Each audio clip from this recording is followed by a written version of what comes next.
بسم الله الرحمن الرحيم. الحمد لله رب العالمين، والصلاة والسلام على سيد الأنبياء والمرسلين وعلى آله وأصحابه أجمعين. أما بعد، فأعوذ بالله من الشيطان الرجيم. بسم الله الرحمن الرحيم. وما كان لمؤمن ولا مؤمنة إذا قضى الله ورسوله أمرا أن يكون لهم الخيرة من أمرهم ومن يعص الله ورسوله فقد ضل ضلالا مبينا. صدق الله مولانا العلي العظيم. محترم طلباء کرام، ابھی کل گزشتہ میں کانپور میں تھا. کل کانپور میں مظاہرہ قلت تھا طلاق محل میں. ملک کے مختلف علاقے کے قراء وہاں جمع تھے. احباب کی خواہش تھی کہ قرآن پاک کی عظمت پر، قرآنی علوم پر، فن قرأت اور فن تجوید پر کچھ گفتگو کی جائے.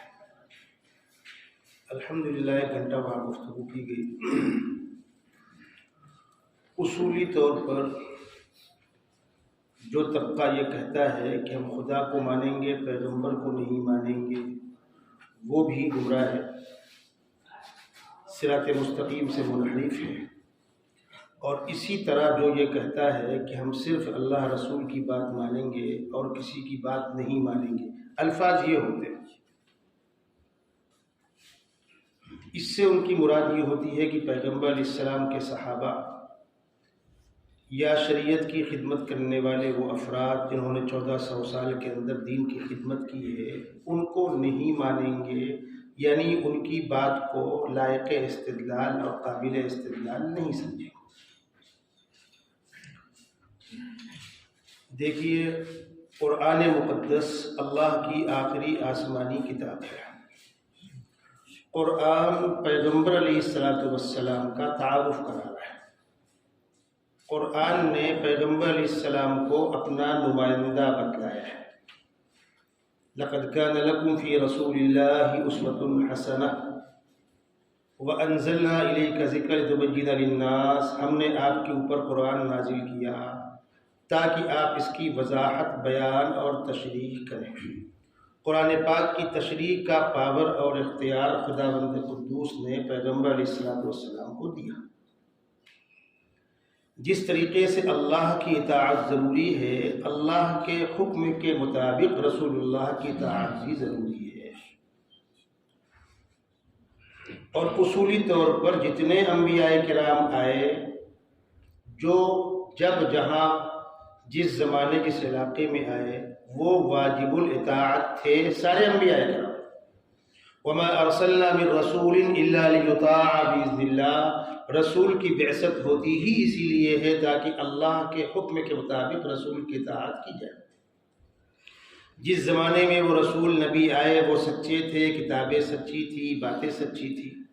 امتوں نے کتابوں کو بھی مٹایا، پیغمبروں کی تعلیمات کو بھی مٹایا، اور پچھلے ادیان تحریف کا شکار ہو گئے.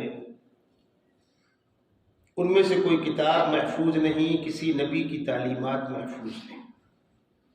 اصلاً جس وقت وہ آئے تھے اس وقت کے واجب الاطاعت نبی تھے. جس طریقے سے آسمان سے پانی برستا ہے تو من جانب اللہ جو پانی آپ کو دیا جا رہا ہے، دنیا میں اس سے بہتر فلٹر کوئی پانی نہیں. اسی لیے اطباء برسات کے موسم میں برتنوں میں ڈائریکٹ آسمان کا پانی لیتے ہیں. اس ڈائریکٹ انڈائریکٹ کو فرق سمجھیے. چھت میں پانی برس کر پرنالے سے نیچے گرتا ہے، آپ ٹینکروں پانی بھر لیجیے، ہر برسات میں ایسا ہوتا ہے، پرنالوں سے پانی گرتا ہے. وہ پانی جس برتن میں ہم کو لینا ہے، مثلاً اس گلاس میں لینا ہے، تو بوند اس میں گری. اس میں کتنا قریب آئے گا؟ تو بڑے بڑے تھال، بڑے بڑے پتیلے رکھتے ہیں، اس پانی کو محفوظ رکھتے ہیں. دواؤں کے بنانے میں اس پانی کو استعمال کرتے ہیں جو آسمان کا ڈائریکٹ برتن پہ آیا ہوا ہوتا ہے، اس لیے کہ اس پانی سے بہتر کوئی پانی نہیں. لیکن جیسے ہی وہ پانی نیچے آتا ہے، اب نیچے جس جگہ پر وہ گر رہا ہے، برتن گندا تو پانی گندا، برتن ناپاک تو پانی ناپاک، زمین بنجر تو پانی ضائع ہو گیا، اور زمین کے اندر اگر اگانے کی صلاحیت ہے تو پھر سبزہ اگتا ہے۔ الزام پانی کو مت دو، کام بگاڑا ہے نیچے والوں نے، جس کو شیخ سعدی نے کہا کہ 12 کی در لطافت تبش خلاف نیس، در باغ لالا رویت و در شور وہ مخص۔ خداوند قدوس نے انسانوں کے لیے جو انبیاء کرام بھیجے وہ سب سچے تھے۔ ہمارا عقیدہ ہے تمام آسمانی کتابیں سچی، سارے انبیاء کرام سچے۔ آمنت باللہ و ملائکتہ و کتبہ و رسلہ والیوم الآخر والقدر خیرہ و شرہ من اللہ تعالی والبعث بعد الموت، یہ ہمارے ایمان کی بنیاد ہے کہ نہیں ہے؟ ان انبیاء کرام کی تعلیمات مل گئی۔ سیدنا محمد رسول اللہ صلی اللہ علیہ وسلم صرف نبی نہیں، امام الانبیاء، صرف نبی نہیں، خاتم النبیین ہے، اور آپ کو یہ شرف اور اعزاز حاصل ہے کہ اب آپ کے بعد قیامت تک کوئی نیا نبی رسول نہیں آئے گا، قرآن کے بعد کوئی نئی کتاب نہیں آئے گی، تو واجب اطاعت تو آپ بھی ہیں، اطیعوا اللہ و اطیعوا الرسول۔ اور جس طریقے سے اللہ کی نافرمانی جرم ہے، پیغمبر کی نافرمانی بھی جرم ہے۔ وَمَن يَعْصِ اللَّهَ وَرَسُولَهُ وَيَتَعَدَّ حُدُودَهُ يُدْخِلْهُ نَارًا خَالِدًا فِيهَا وَلَهُ عَذَابٌ مُهِينٌ۔ چونکہ آپ حضرات تقریباً علماء ہو چکے ہیں، اس لیے میں ترجمہ نہیں کر رہا آیتوں کا، صرف آپ کو اشارے کر۔ اگر کوئی شخص کہتا ہے خدا کی مانتا ہوں پیغمبر کی نہیں مانتا، تو اس نے خدا کی مانی؟ جو خدا کہہ رہا ہے کہ پیغمبر واجب الاطاعت ہیں، اس پیغمبر کو آپ نکار رہے ہیں، خدا کی مانی نہیں مانی۔ پیغمبر اسلام کی زندگی کا کچھ حصہ شروع کا، کچھ حصہ بعد کا۔ مکہ المکرمہ میں آپ ہیں، معراج کے سفر میں آپ کو نماز دی گئی، اس سے پہلے عبادات میں سے کچھ نہیں، نہ نماز ہے، نہ روزہ ہے، نہ حج ہے، نہ زکوٰۃ ہے، نہ جہاد ہے۔ 10 سال گزر گئے، نہ شراب کی حرمت ہے، نہ سود کی حرمت ہے، نہ پردے کی فرضیت ہے، کچھ نہیں ہے،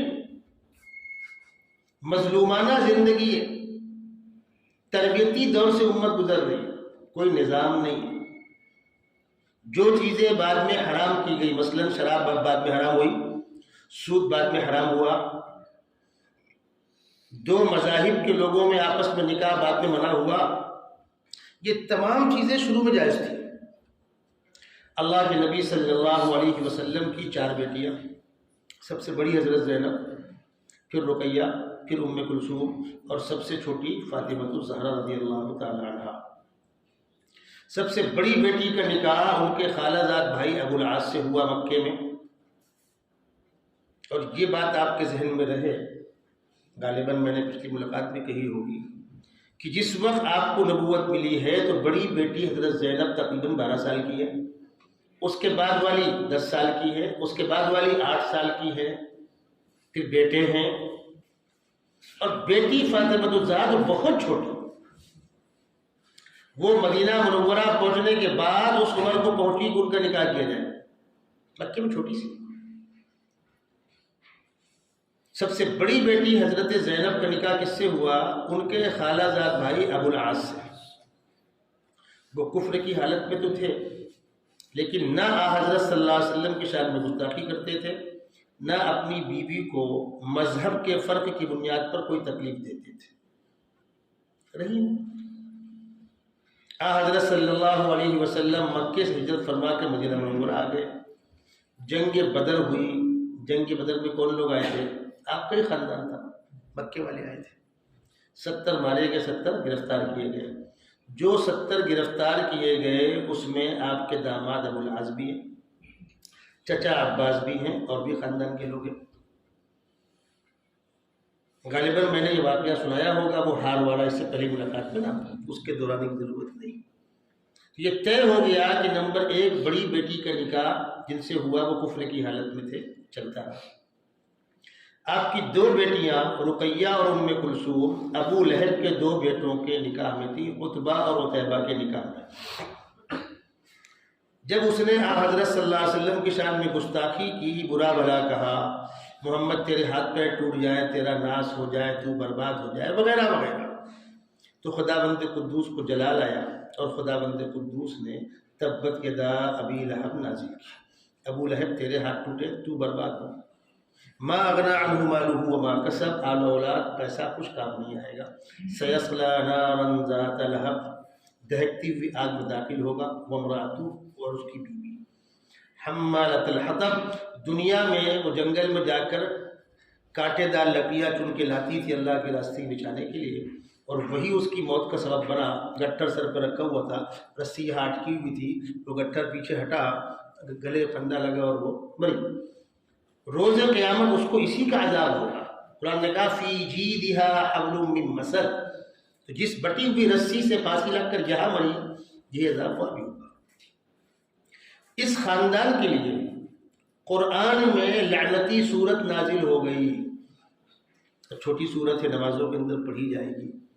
ابو لہب کو معلوم ہوا کہ میری مذمت قرآن میں اتار دی گئی تو آگ بگولا ہو گیا، اور اس نے اپنے بیٹوں کو بلا کر کہا کہ تم لوگ جا کر نعوذ باللہ محمد کی بیٹیوں کو ابھی طلاق دو، ورنہ تم کو آگ کر دوں گا، تمہارا منہ نہیں دیکھوں گا۔ ان دونوں بیٹوں نے آ کر آقا صلی اللہ علیہ وسلم کے سامنے آپ کی دونوں بیٹیوں کو طلاق دیا، رقیہ اور ام کلثوم۔ حضرت زینب کا نکاح بھی ہو گیا تھا، بدائی بھی ہو گئی تھی، اور رقیہ اور ام کلثوم کا نکاح ہوا، بدائی نہیں ہوئی تھی۔ لیکن یہ تینوں داماد آپ کے کافر تھے۔ حضرت ابو العاص جو آپ کے بڑے داماد ہیں، وہ جنگ بدر تک کفر کی حالت میں تھے۔ اصولی طور پر یہ بات معلوم ہو گئی، مکی دور میں، شروع دور میں مسلمان اور مشرکین کا نکاح آپس میں ہوتا تھا۔ پیغمبر علیہ السلام کی بیٹیوں کا نکاح مشرکین سے ہوا، کیا مسئلہ وہی ہے؟ نہیں۔ پھر چینجنگ کب ہوئی؟ جب قرآن نے وہ آیت نازل کی، کون سی؟ وَلَا تَنْكِحُوا الْمُشْرِكَاتِ حَتَّى يُؤْمِنْ، مشرک عورتوں کو نکاح میں مت لو جب تک ایمان قبول نہ کریں، اور اگر تم کو آزاد ایمان والی نہیں ملتی تو باندی سے گزارا کرو، لیکن ایمان کا سودا مت کرو۔ وَلَأَمَةٌ مُؤْمِنَةٌ خَيْرٌ مِّن مُشْرِكَةٍ وَلَوْ أَعْجَبَتْكُمْ وَلَا تُنكِحُوا الْمُشْرِكِينَ حَتَّى يُؤْمِنُوا، اپنی بچیاں مشرکوں کو مت دو، اگر آزاد داماد نہیں ملتا تو غلام کو بچی دے دو۔ وَلَا عَبْدٌ مُؤْمِنٌ خَيْرٌ مِّن مُشْرِكٍ وَلَوْ أَعْجَبَكُمْ۔ اس آیت کے نازل ہونے کے بعد وہ چیزیں روک دی گئی۔ ایک مثال دی میں نے آپ کو، شراب پر آئیے۔ مکہ المکرمہ میں صحابہ کرام شراب بنا رہے ہیں، بیچ رہے ہیں، پی رہے ہیں۔ جب صحابہ شراب پی رہے ہیں تو بیچ بھی رہے، کاروبار بھی تھا۔ ذہن میں تھوڑا سوال پیدا ہوا کہ شراب درست کہ نادرست، آ کر سوال کیا شراب اور جوئے کے بارے میں۔ یسألونک عن الخمر والمیسر قل فیہما اسم کبیر ومنافع للناس واسمہما اکبر من نفعہما، نقصان غالب ہے، نفع پر منع نہیں ہوا۔ مکہ المکرمہ میں شراب بن رہی ہے، بک رہی ہے، پی جا رہی ہے۔ مدینہ منورہ آ گئے 13 سال کے بعد، یہاں بھی شراب حرام نہیں ہوئی، تھوڑی تبدیلی کی گئی۔ نماز کے اوقات سے متصل شراب پی کر مت آؤ، لا تقربوا الصلاۃ وانتم سکارا، شراب ابھی بھی حرام نہیں۔ اگلے چند سالوں کے بعد وہ آیت نازل ہوئی جس نے شراب کے قطرے کو حرام قرار دیا۔ یا ایھا الذین آمنوا انما الخمر والمیسر والانصاب والازلام رجس من عمل الشیطان فاجتنبوہ، گندگی یہ چھوڑو اس کو۔ اس کے بعد صحابہ نے شراب کے برتن پلٹے۔ یہ میں آپ کو ایک آدھ مثالیں دے رہا ہوں۔ تو اللہ کے نبی صلی اللہ علیہ وسلم کی زندگی کی شروع ایام میں احکامات نرم تھے، آہستہ آہستہ آہستہ آہستہ تبدیلی لائی گئی۔ جن چیزوں کو منسوخ کر دیا گیا وہ چیزیں تاریخ کا حصہ تو ہیں، معمول بھی نہیں، تاریخ کا حصہ ہے، معمول بھی نہیں۔ پیغمبر علیہ السلام کا کوئی عمل تاریخ کا حصہ ہو اس کو حدیث تو کہیں گے، لیکن معمول بھی نہ ہو سنت نہیں کہیں گے۔ یہ فرق ہے سنت اور حدیث میں۔ پھر سمجھ لیجیے، اللہ کے نبی صلی اللہ علیہ وسلم نے کھڑے ہو کر پیشاب کیا، آپ نے روایت پڑھی ہوگی بخاری کے اندر، سنت ہے؟ حدیث ہے؟ کیا ہے؟ ایک غیر مقلد صاحب اپنے بیان میں اس واقعے کو سنا رہے تھے۔ اللہ کے نبی صلی اللہ علیہ وسلم نے کھڑے ہو کر پیشاب کیا تو ان کا ایک شاگرد پوچھتا ہے حضرت یہ صرف مردوں کے لیے ہے کہ عورتوں کے لیے ہے؟ سوال تو ہوگا نا۔ کتنے واقعات میں آپ کو سناؤں، زندگی میں واقعہ ہوا، معمول بھی ہاں نہیں ہے۔ جب معمول بھی ہاں نہیں سنت نہیں کہیں گے۔ اسی لیے اہل السنہ والجماعہ مطلب پیغمبر علیہ السلام زندگی کا وہ حصہ جو معمول بیا ہے اور قیامت تک باقی رہنے والا ہے۔ الطریقۃ المسلوکۃ المرضیۃ فی الدین، میں تعریف پہ سنت کی۔ تو جس طبقے نے اپنا نام اہل حدیث رکھا وہ نام رکھنے میں چک گیا، اس لیے کہ حدیث تو منسوخ حصے کو بھی بولیں گے۔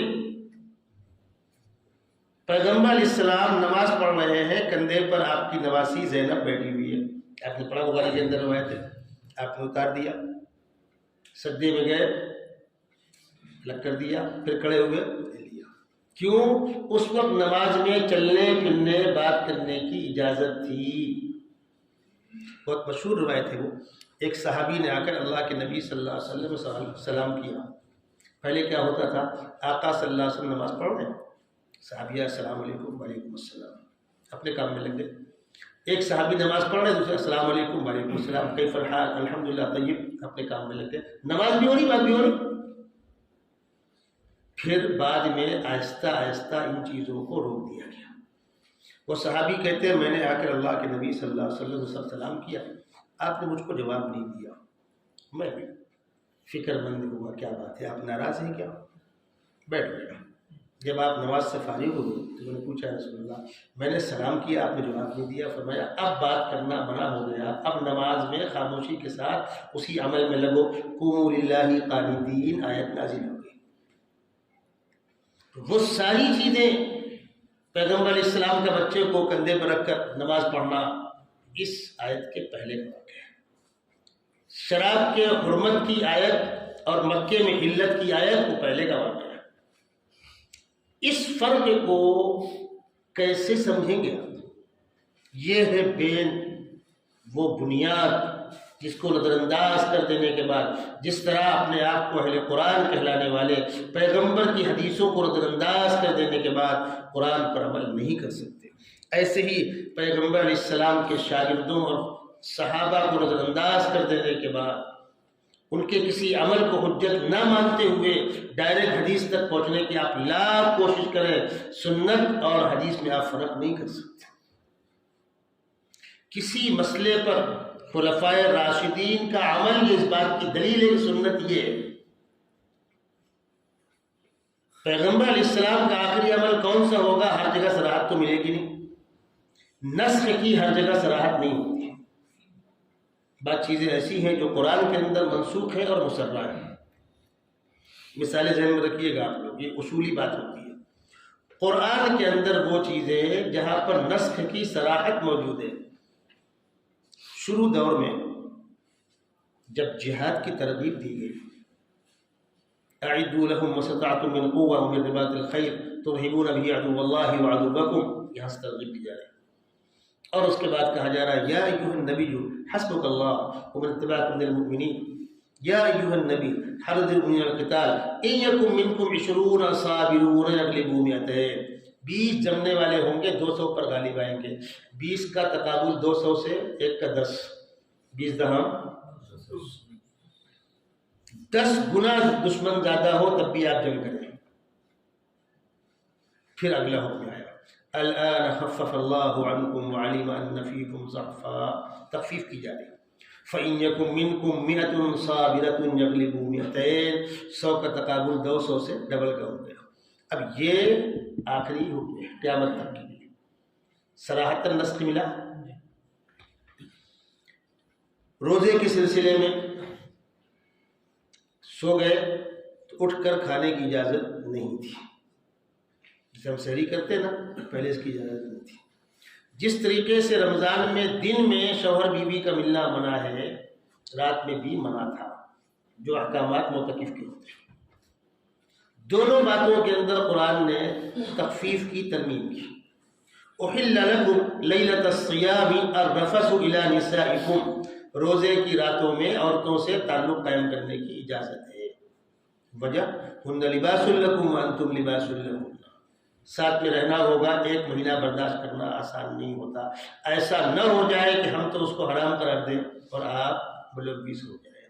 فالآن باشروہن وابتغوا ما کتب اللہ لکم، مباشرت کر سکتے ہو، اور قرآن کا اپنا لطیف انداز ہے کہ مباشرت کا مقصد عصمت، پاک دامنی، اولاد کا حصول۔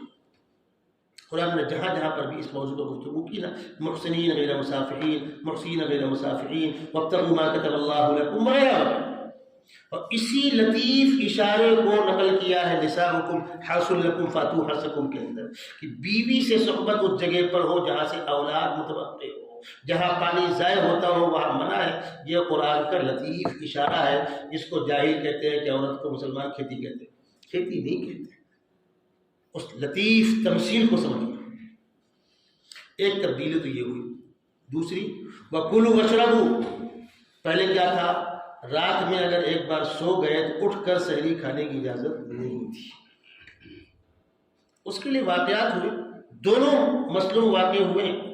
ایک صحابی غربت کی بنیاد پر مزدوری کرنے گئے، کچھ نہیں ملا، ایک دن بغیر سحری کا روزہ ہو گیا، دوسرے دن تھکے ہارے کچھ لے کر آئے تھے، مغرب کی نماز پڑھ کر آئے، اور ممکن ہے عشاء کی نماز نہیں ہو، رات میں آئے، اہلیہ نے کہا بناتی ہوں میں، آپ تھوڑا آرام کر لیجیے۔ وہ لیٹے، جب اہلیہ بنا کر لائی تو ان کی آنکھ لگ چکی تھی۔ حکم کیا تھا، سونے کے بعد اٹھ کر سحری نہیں کرتا۔ دوسرے روز بھی وہ کچھ کھا پی نہیں سکے، اور دن میں مسجد نبوی میں کمزوری کی بنیاد پر غشی کھا کر گر گئے۔ اس ماحول کو اللہ کو بنا کر وہ آیت نازل کرنی تھی، کیا کلوا واشربوا، کھا پی سکتے ہو، کب تک، جب تک کہ خیط ابیض خیط اسود سے امتاز نہ ہو جائے، صحیح تک۔ یہاں پر صاف سمجھ میں آ رہا ہے نسخ، آ رہا نہیں آ رہا؟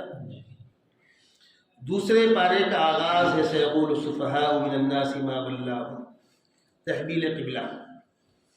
آقا صلی اللہ علیہ وسلم مکے سے مدینہ منورہ آئے تو قبلہ بیت المقدس کر دیا گیا۔ آپ کی خواہش تھی قبلہ خانہ کعبہ ہو جائے، آپ سر اٹھا اٹھا کر اوپر دیکھتے تھے، جبرائیل امین آتے ہوں گے، تبدیلی کی آیتیں لے کر آتے ہوں گے، قد نرى تقلب وجهك في السماء فلنولينك قبلة ترضاها، چلیے ہم نے اسی کو پسند کر لیا، آپ اس طرف رخ کر دیجئے۔ یہ نسخ کی صریح مثالیں حدیث میں آئی ہے۔ آپ نے شروع دور میں قبروں میں جانے سے منع کر رکھا تھا، شرک پرستی سے بچانے کے لیے۔ پھر فرمایا کنت نہیتکم عن زیارت القبور الا فزوروها فانها تذکر الاخرہ، جا سکتے ہو، قبر کی زیارت سے آخرت کی یاد تازہ ہوتی ہے۔ تو کہیں تو آپ کو صراحت مل جائے گی اور کہیں صراحت نہیں ملے گی۔ جب صراحت نہیں ملے گی تو ہم پہچانیں گے کیسے مقدم کیا، مؤخر کیا، منسوخ کیا، ناسخ کیا؟ تو قرائن کی بنیاد پر طے ہوگا۔ وہ قرائن جو ہوں گے وہ قرائن نہ قرآن ہوں گے نہ حدیث ہوں گی، دھیان رکھیے گا۔ نسخ کی تائید کے لیے قرائن کا سہارا لینا ہوگا، اور جو بڑی بڑی باتیں کرتے ہیں کہ ہم خدا رسول کے علاوہ کسی کی بات نہیں مانتے، اطیعوا اللہ واطیعوا الرسول، اہل حدیث کے دو ہی اصول، فرمان خدا فرمان رسول۔ آؤ میدان میں، گھوڑا اور میدان سامنے۔ جس کتاب کو آپ پڑھ رہے ہو، بخاری شریف، اس کو معتبر مانتے ہو غیر معتبر مانتے ہو؟ معتبر مانتے ہیں، دلیل؟ اس کتاب کے معتبر ہونے کی دلیل قرآن و سنت سے دو، سر کا پسینہ پیر پہ آئے گا۔ کسی بھی حدیث کے معتبر ہونے کی دلیل محدث کی جرح قرآن کی حدیث۔ ارے محدثین کے جرح و تعدیل کے اصول قرآن ہے کہ حدیث؟ نہ قرآن نہ حدیث، کیوں مانتے ہو بھائی؟ فیض کرو۔ اور محدثین کی جرح و تعدیل کے اصول کو نظر انداز کر دینے کے بعد کسی حدیث تک پہنچ کے بتلاؤ، ممکن ہے؟ ممکن نہیں۔ جس طرح اپنے آپ کو اہل قرآن کہلانے والے قرآن تک نہیں پہنچ سکتے بغیر حدیث کے سہارے کے، ایسی اپنے آپ کو اہل حدیث کہلانے والے انسانوں کی خدمات کے سہارے کے بغیر حدیث تک نہیں پہنچ سکتے۔ یہ تو نہ صحابی نہ تابعی ہے، جن محدثین کو آپ پڑھ رہے ہو نہ یہ صحابی ہے نہ یہ صحابہ، تو ان سے اوپر۔ اور پھر خاص طور پر عشرہ مبشرہ خلفائے راشدین، جن کے بارے میں پیغمبر کہہ رہے ہیں کہ میرے بعد میرے خلفاء کی زندگیوں کو نمونہ بنانا، علیکم بسنتی و سنت الخلفاء الراشدین۔ جس طرح خدا کہہ رہا ہے کہ میری مانو، پیغمبر کی مانو، تو پیغمبر کی ماننے سے انکار کرنا خدا کا انکار ہوا کہ نہیں ہوا؟ پیغمبر کہہ رہے ہیں میرے خلفاء کی بات مانو، اور ہم کہتے ہیں نہیں مانتے اس لیے کہ وہ معصوم نہیں ہے۔ تو اگر معصوم ہونا بنیاد ہے تو جن کی مانتے ہو وہ معصوم ہے کیا؟ سبحان اللہ۔ اصولی طور پر گفتگو کہاں شروع ہوگی؟ دلائل کتنے؟ تو ہم کتنے کہتے ہیں؟ 4۔ وہ کتنے کہتے ہیں؟ کسی بھی باطل کو بہت لمبی پاری مت کھلائیں، جیسے جانور کی رسی بہت لمبی نہیں ہوگی، چھوٹی ہونا چاہیے، اور ڈنڈا سر پر ہونا چاہیے۔ رسی لمبی ہوگی، خود بھی حیران ہوگا، آپ کو بھی حیران کرے گا۔ دلائل کتنے ہیں؟ ان کے نزدیک 2، ہمارے یہاں 4۔ ٹھیک ہے، اب ان سے پوچھتے ہیں کہ آپ قرآن میں کتنا مانو گے؟ تو قرآن میں روایت کا مسئلہ نہیں ہے، قرآن مکمل قطعی ثبوت ہے، وہاں پر روایت کا مسئلہ نہیں۔ آگے حدیث پر، حدیث میں روایت کا مسئلہ ہے۔ حدیث میں کتنا مانو گے؟ معتبر حصہ۔ معتبر حصہ کہاں ہے؟ معتبر کتابوں میں۔ معتبر کتابوں کا نام مطلب ہو، جس کتاب کا نام بتلاؤ اس کے معتبر ہونے کی دلیل قرآن سے یا حدیث سے پیش کر دو۔ کر سکتے؟ کیا کہے گا؟ پوری امت مانتی ہے، ٹھیک ہے، جس کو پوری امت مانتی ہے اس کو کیا کہتے ہیں؟ قرآن کی حدیث کیا کہتے ہیں اس کو؟ ہاں جی، جس سے آپ کو بہر ہے۔ آپ تو اجماع مانتے نہیں، کہے گا ہاں چلیے مان لیا۔ اب کتنے ہو گئے؟ دین کے اندر اجتہاد ہوگا کہ نہیں ہوگا؟ کہ جمود ہوگا؟ ارے بولو دوست بھائی، ہوگا۔ ہم تو 4 پہ رکے ہوئے ہیں، کیا تو ہر عالم مجتہد ہے، بلکہ ہر فرد مجتہد ہے۔ اچھی بات ہے۔ اب اصولی بات سن لیجیے، اجتہاد انہی مسائل میں ہوگا جس میں پہلے سے صراحت نہ قرآن میں ہو نہ حدیث میں ہو نہ اس پر اجماع منعقد ہوا ہو۔ اگر اس کی صراحت قرآن میں ہے تو اجتہاد ہوگا، حدیث میں تو اجتہاد ہوگا، اجماع منعقد ہوا تو اجتہاد ہوگا۔ تو اجتہاد کس مسئلے میں ہوگا؟ جس میں صراحت نہ قرآن میں ہو نہ حدیث میں ہو نہ اجماع امت اس پر منعقد ہوا ہو۔ اب جب مجتہد تحقیق کر کے محنت کر کے اپنی رائے پیش کرے گا، اس کو آپ قرآن کہو گے؟ نہیں۔ حدیث کہو گے؟ نہیں۔ اجماع کہو گے؟ نہیں۔ تو کیا کہو گے پھر؟ اچھا مانو گے نہیں مانو گے اس کو؟ اگر آپ کہتے تو نہیں مانیں گے تو تم اجتہاد کرو گے؟ کون کرے گا؟ جو اہل ہے اس کا اجتہاد قبول نہیں ہے تو نااہل اجتہاد کریں گے؟ تب اہل کا اجتہاد تو ماننا ہوگا۔ تو مجتہد کی اجتہادی رائے میں قرآن و سنت سے دلیل مانگنا، اس سے بڑا کوئی فراڈ ہوگا؟ میرے بات سمجھ میں آ رہی بزرگوں؟ اب کتنے ہو گئے؟ قرآن، سنت، اجماع، قیاس۔ سنت کو جو حدیث کہہ دیتے ہیں، لیکن جب تقابل ہوگا تو اس کو حدیث نہیں کہیں گے، سنت کہیں گے۔ اس لیے ہم اہل السنہ والجماعہ ہیں الحمدللہ۔ اسی لیے بعض غیر مقلدین سے میں نے پوچھا کہ آپ اہل حدیث ہو؟ کون سی حدیث؟ صحیح غیر صحیح؟ تو نام کیا ہونا چاہیے؟ اہل صحیح حدیث۔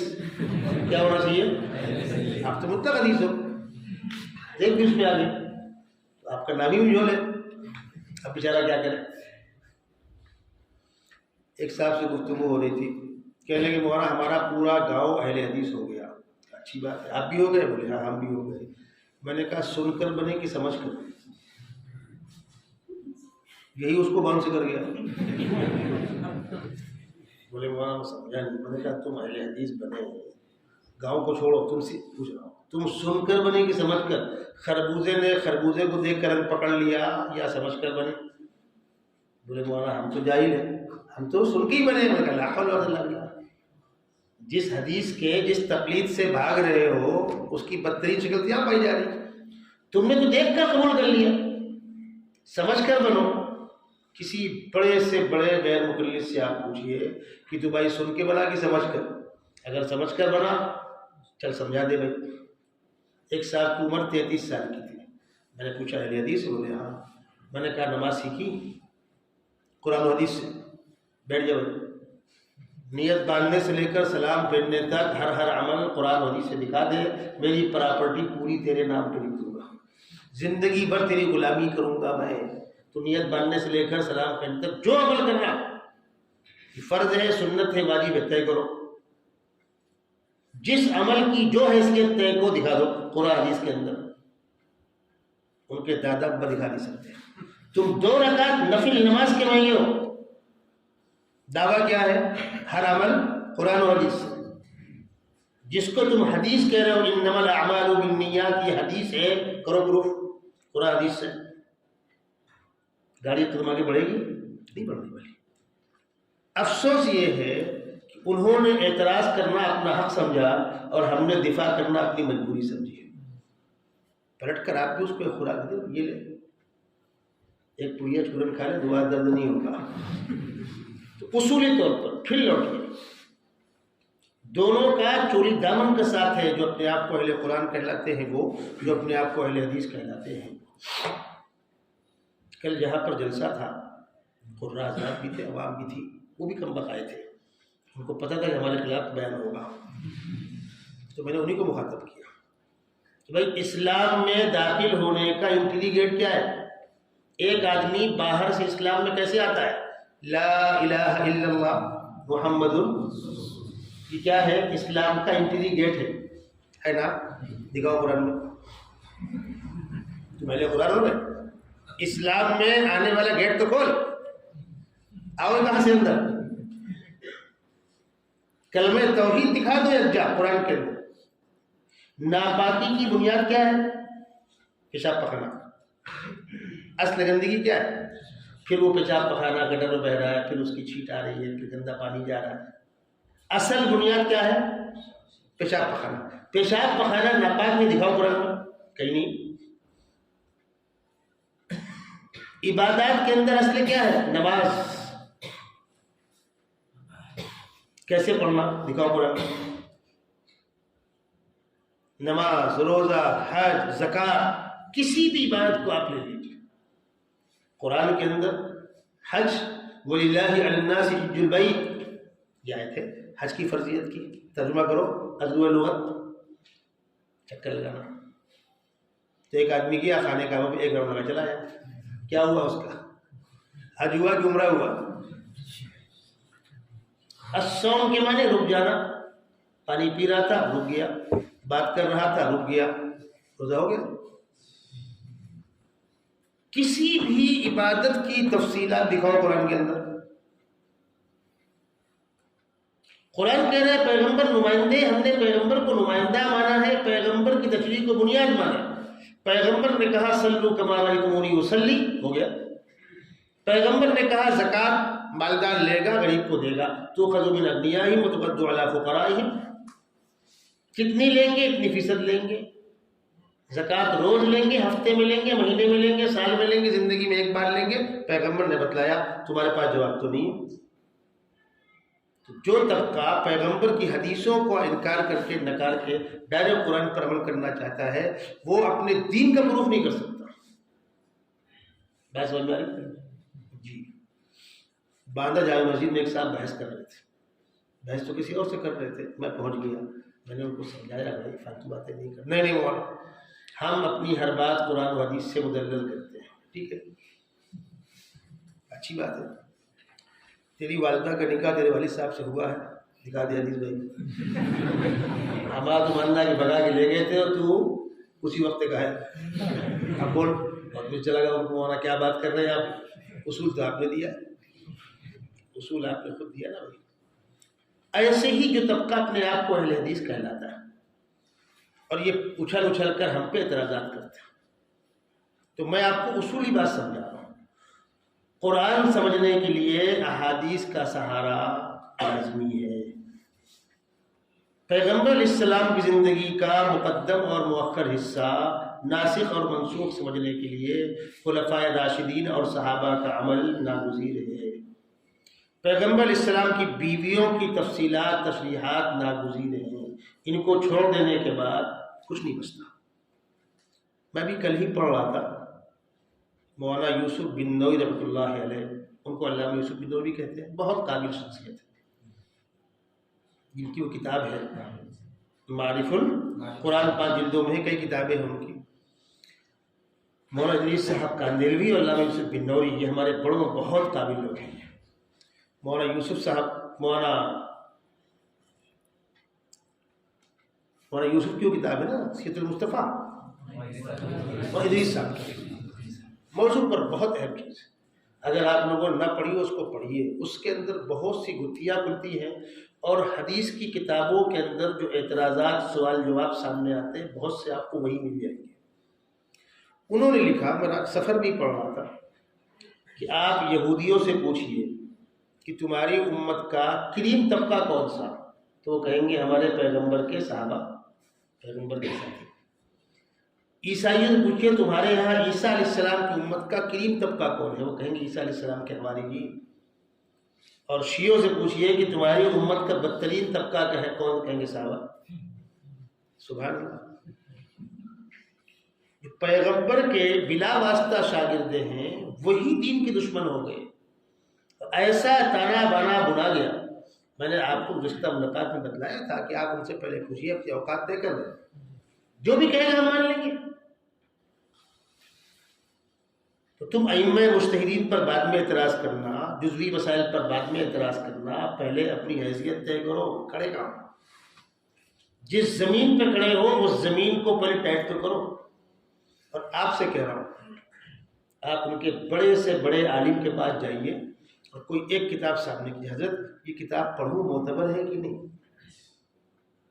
اگر معتبر ہے تو اس پہ آپ لکھ دیجیے ایک لائن، یہ کتاب معتبر ہے، دستخط کر دیجیے، وہ قیامت تک نہیں کرنے والا۔ پھر حضرت ہم تو عوام ہیں، پڑھیں کیا؟ آپ ہم کو دعوت دے رہے ہو تحقیق کی، تو ہم چلیں کیسے آگے؟ معتبر حصہ کون سا ہے؟ آپ بخاری پر لکھوائیے، اس کے دادا نہیں لکھ سکتے اس کے اوپر، کیوں؟ دلیل لکھ اس کے آگے معتبر ہے تو دلیل کہاں سے لائے گا؟ میں اپنی مسجد میں جمعہ کے بعد کچھ دیر بیٹھتا ہوں، ہفتے بھر کہیں بھی رہا لیکن اس کی رعایت کرتا ہوں، لوگ آتے ہیں، ملتے ہیں، سوال جواب ہوتا ہے۔ تو ایک شخص سعودی گیا ہوا تھا، وہاں سے لوٹ کر آیا، اب ہندوستان کے اندر مزدوری کر رہے تھے، حمالی کر رہے تھے، پلمبنگ کر رہے تھے، پینٹ کر رہے تھے، چلے گئے سمندر کے اس پار، تو سال بھر کے بعد مجتہد بن کے لوٹ کے آتے ہیں۔ اور یاد رکھیے گا، اس کی گاڑی میں پیٹرول 50 گرام رہتا ہے، لمبی رنگ کی گاڑی نہیں ہے، وہ کچھ دور چلا دو اس کو، پوپ گاڑی بند ہو جائے گی، 9 میل پہنچتے وہ 2-4 باتیں رہتے رہتے ہیں، اسی میں گھومتے رہتے ہیں۔ تو مجمع بیٹھا ہوا تھا، حضرت ایک بات پوچھو، اتباع کس کی کرنی چاہیے؟ میں سمجھ گیا کیا کہنا چاہ رہا ہے، میں نے کہا ضرور کچھ دیر لوگ بات کریں گے، اب اس کو کھلی ہو رہی ہے، وہ مجمع کے سامنے سوال کرنا چاہ رہا ہے اور میں اس کو ٹھنڈا کر رہا ہوں تاکہ اس کا تھوڑا سا پارا نیچے اترے۔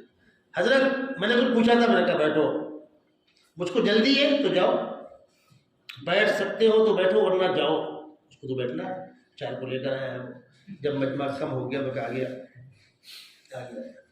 حضرت اتباع کس کی کرنی چاہیے؟ میں نے کہا اللہ رسول کی۔ ہاں ٹھیک کہا آپ نے، تو پھر اماموں کو واسطے کیا ضرورت ہے؟ میں نے کہا کوئی ضرورت نہیں۔ کس نے کہا ضرورت ہے؟ ہم الحمدللہ قرآن حدیث سے ہمارا کام چل جائے گا۔ میں آپ سے پلٹ کر پوچھتا ہوں، اتباع اللہ رسول ہی کرنی چاہیے، آپ کی ملاقات خدا سے ہوئی، پیغمبر سے ہوئی، آپ کو دین کہاں سے ملا وہ آپ بتا دیں؟ اب چپ، آپ کو دین ملا کہاں سے؟ 1400 سال کا واسطہ ہے حضرت، کہنے لگا آپ کو دین صحابہ سے ملا۔ میں نے کہا آپ کی ملاقات صحابہ سے ہوئی، آپ تابعی ہیں کیا؟ تو میں آپ کے ہاتھ بیعت کر لوں، میں تمہیں تابعی ہو جاؤں؟ ارے مردود، آسمان میں دکھتا تیرے چہرے پر آئے گا۔ تم کو دین کہاں سے ملا؟ تم مسئلہ کس سے پوچھتے ہو؟ اپنے امام صاحب سے، وہ کون ہے؟ وہ خدا کے رسول ہے۔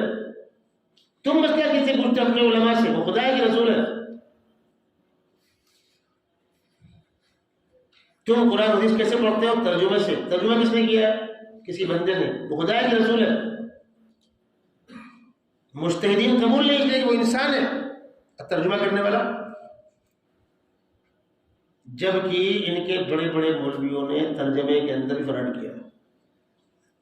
ہماری بدقسمتی، ہمارے یہ کام نہیں ہوئے، توجہ نہیں کی گئی. انہوں نے پری پلاننگ تمام کتابوں میں تراجم کرائے اور اپنی بات ڈالی اس کے اندر.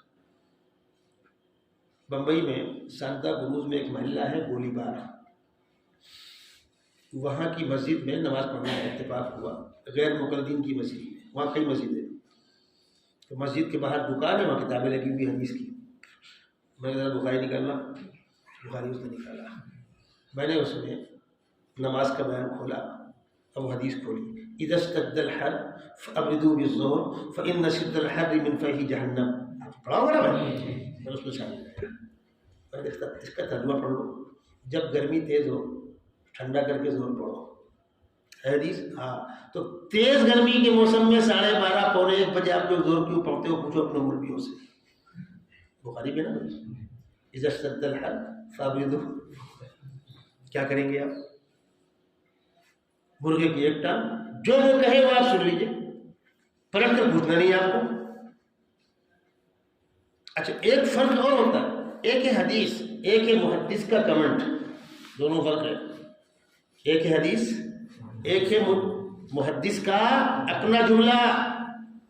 بخاری کے اندر بہت بڑی جگہ وہ ہیں، بہت بڑی مقدار وہ جگہ ہے جہاں بخاری کا اپنا کمنٹ ہے. حدیث تو نہیں نا، وہ محدث کا کمنٹ ہے، اس کو بخاری کہتے ہیں. اب کتاب تو وہی ہے، دفتی کے بیچ میں مجموعہ تو وہی ہے. 12 یہ جو حدیثوں کے ساتھ کھلواڑ ہوا، تماشے ہوئے اور صحابہ کرام کے شان میں گستاخیاں ہوئی، تو ہم کو اصولی طور پر اوپر سے بات کرنی. میں گیا ہوا تھا، حج کرنے بھی گیا، الحمدللہ عمرہ کرنے بھی گیا. وہاں مدینہ منورہ میں کچھ ٹہلتے رہتے ہیں، سنتے رہتے ہیں. مکے میں بھی مدینہ میں بھی. مکے میں ہم لوگ بیٹھے ہوئے تھے، میں استنجا کرنے گیا، ہمارے کچھ ساتھی بیٹھے ہوئے تھے. کہا گیا وہ اندازہ ہوتا ہے چہرے سے، لمبی داڑھی، ننگا سر. کبھی بھی آپ کسی غیر مقلد سے پوچھیے گا کہ اللہ کے نبی صلی اللہ علیہ وسلم کی داڑھی کہاں تک تھی؟ یہاں تک کہ یہاں تک، بس. صحابہ کی داڑیاں کہاں تک تھی؟ یہاں تک کہ یہاں تک. اور یہاں کے بعد جو کاٹ دے وہ فاسق ہے نا. سیدھی بات ہے. داڑھی جہاں پر رکھنا ہے اس سے پہلے کاٹنا فسق ہوا کہ نہیں ہوا؟ تو تمہارے جو علماء کتنی ہے وہ فاسق ہوئے کہ نہیں ہوئے؟ بات سمجھ میں آ رہی؟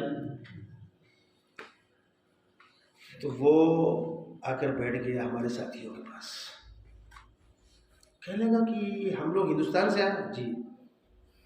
ہندوستان میں نماز پڑھتے ہیں دوسرے انداز سے، یہاں پڑھتے ہیں دوسرے انداز سے، صحیح کون سی ہے؟ تو ہمارے ساتھیوں نے کہا کہ مولوی صاحب گئے ہیں، وضو کرنے بھی آئیں گے.